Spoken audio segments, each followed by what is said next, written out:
आज आपण आटपाडी नगरपंचायतच्या अनुषंगाने विविध प्रभागामध्ये फिरतोय। लोकांच्या मनातला नगराध्यक्ष आणि नगरसेवक कोण असावा किंवा कसा असावा या अनुषंगाने आपण चर्चा करतोय। आपल्या समेत याच गावातील ग्रामस्थ आहेत। नमस्कार। नमस्कार। कसा नगराध्यक्ष हवा आहे आपल्या आटपाडीला?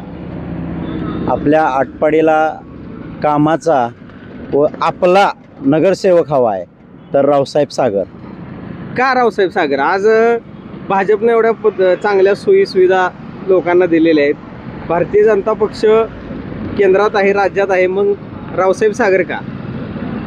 आपला रावसाहेब म्हणून त्याच्याकडे बघून काम करून घ्यायची ही लोकांना एक संधी आहे आणि कुणालाही न दुखवता रावसाहेब सर्वांना घेऊन चालणारा माणूस आहे आणि त्यांच्या मागं नेतृत्व अध्यक्ष तानाजीराव पाटील यांचं आहे।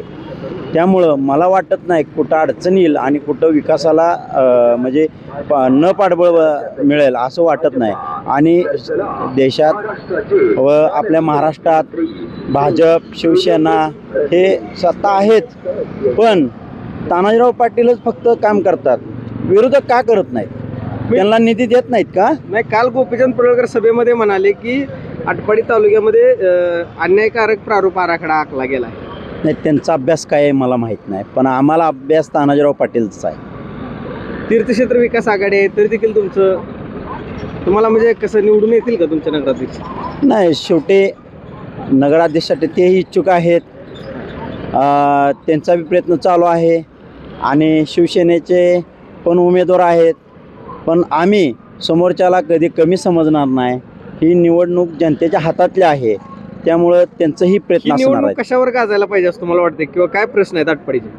विकासाच्या प्रश्नावर आमचा दुमत आहे आणि जनतेची कामं व्हावी, आटपाडी आपली एक स्मार्ट सिटी व्हावी। ह्या प्रभाग किती? आमचा प्रभाग 10 प्रभागामध्ये कोण कोण नगरसेवक पदासाठी इच्छुक आहेत? वैशाली शशिकांत राऊत आहेत शिवसेनेकडून, तसेच भाजपकडून चंद्रकांत रेखा दौंडे आहेत आणि सूर्यकांत हजारे यांची मिसेसही आहेत। हे तिघांमध्ये कोण प्रभावी काम करेल असं मला वाटतं? शिवसेना।